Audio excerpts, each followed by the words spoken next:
All right, so again, talking about this formula, what do you think the A sub n stands for? Anybody? If this was the first term, this is the... whatever term it is. Yeah, so if we're finding the sum of the first 7 terms, then this would actually be the 7th term, right? Whatever the value is of the 7th term. Does that make sense to everybody? This is the value of the first term. This is the value of the nth term. And we're just going to divide it by 2. Here's the other formula to use. If you're looking for your D value, you could use this formula. Or if you're looking for just another way to sum. I like to use the old formula to find our D value, just like they do here, and then plug it back through the formula. So it says find the sum of 12 plus 19 plus 26 plus everything in between there up to 180. We know that this is an arithmetic sequence because I can see it. I add 7 to each term to get to the next term. Okay, so I know my D value is 7. We found that. We know that our first term is 12. And we know that the last term that we're summing to is 180. Do you see where those 3 numbers came from? So we're going to plug it into our formula that we used on the other page to figure out how many terms we're summing, I should say, not subbing, but how many terms we're summing together. Because if we know the number of terms, then we can plug it through one of those 2 formulas up there. Do you see how either formula needs your n value? So we're going to use that formula to solve for our n value.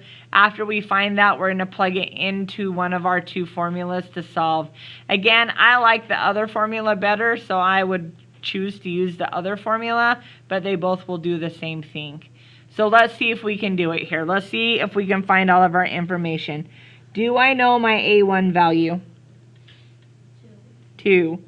Do I know my A sub n value, or my nth term value? 100. Okay. Do I know my n value? I don't. I'm going to have to find it, right? But I do know my D value. What's my D value? 2. Okay, so in order to find my n value, I have to use that same formula that I did on the other side. So I'm going to go A sub n equals A1 plus n minus 1 times D. And we're going to solve it for what letter? N. Okay, so let's plug in all of our information that we have and we'll solve it for n. So I'm going to have 100 equals 2 plus n minus 1 times 2. So just like we multiplied these numbers through last time, we have to multiply it through so we can solve this equation. So just to rewrite this again, I would have 100 equals 2 plus 2n minus 2.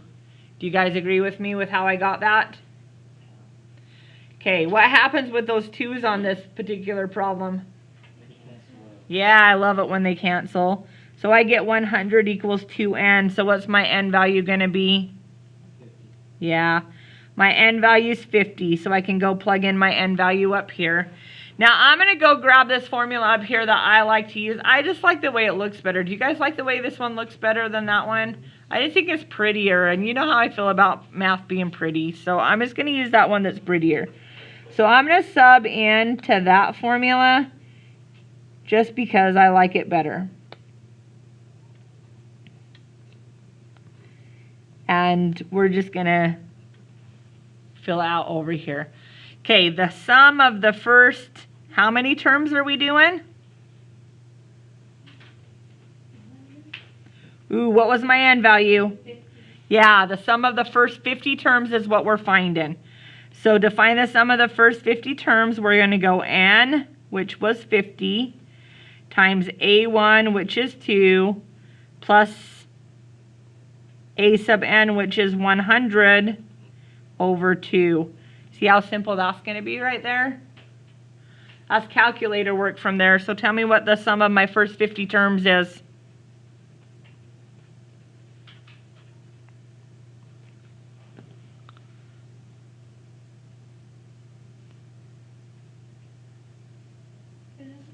big number? It is, because it's 51 times 50, right? So it's big. I got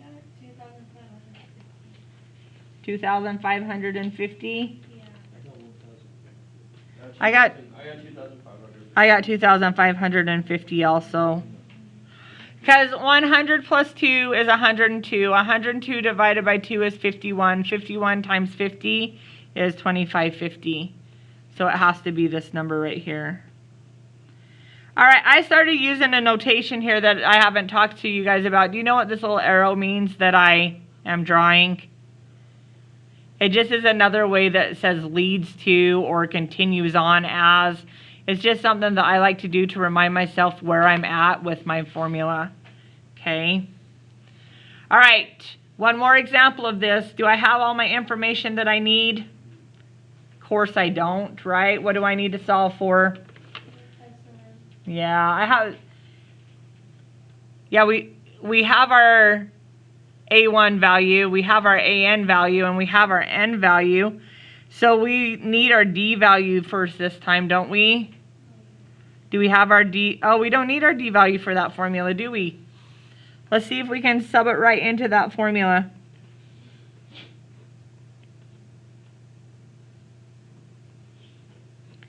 Do we have our N value? We do.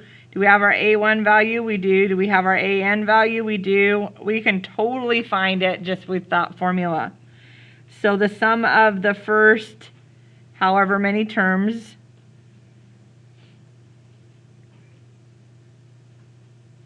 it's 12. I should have put 12 there, huh? There's a lot of 12s in this problem, so be careful.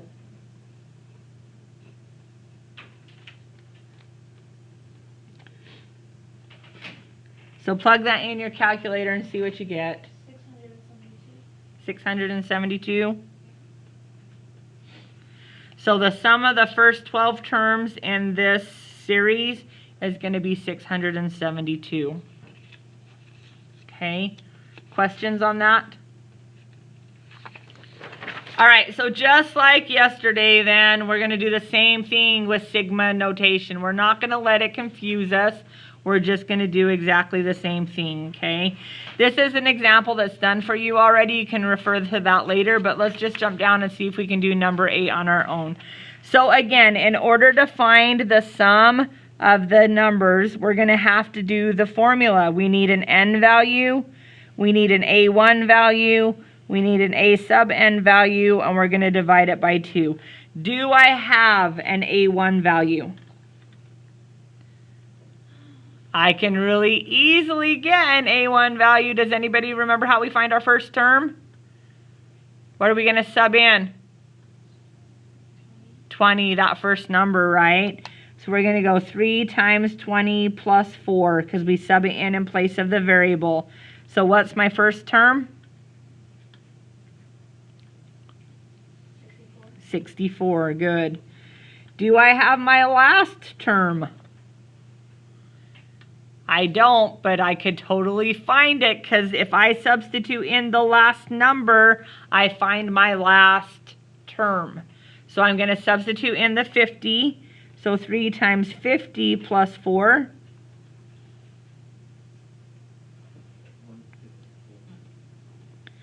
And the last question or the last unknown I need to know is the number of terms. Does anybody remember how to find the number of terms?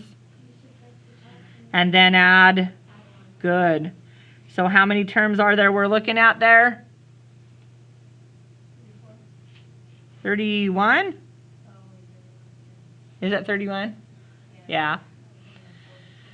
All right, now we found all that information and we can just plug it into our formula finally, huh? So the sum of the first 31 terms is 31 times 64 plus 154 divided by 2. Just shout that number out at me when you get it.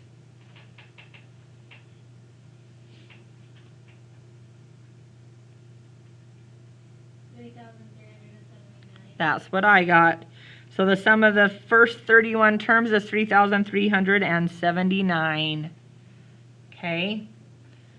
All right, this last one just asks us a bunch of questions about the way that the sigma notation is written again.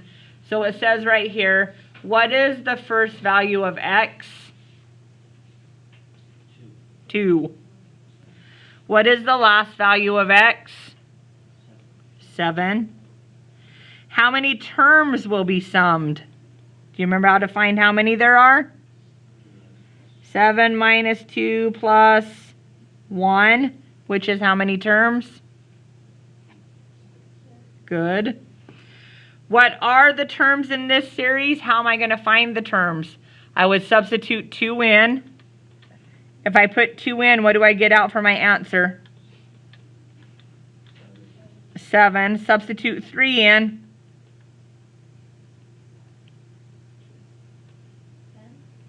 Okay, now you can keep substituting them in up here, or did we already find our common difference? So what's my next number? My next number? 16, 19, 22. And I have to go for how many terms? 1, 2, 3, 4, 5, 6. Did I find my 6 terms?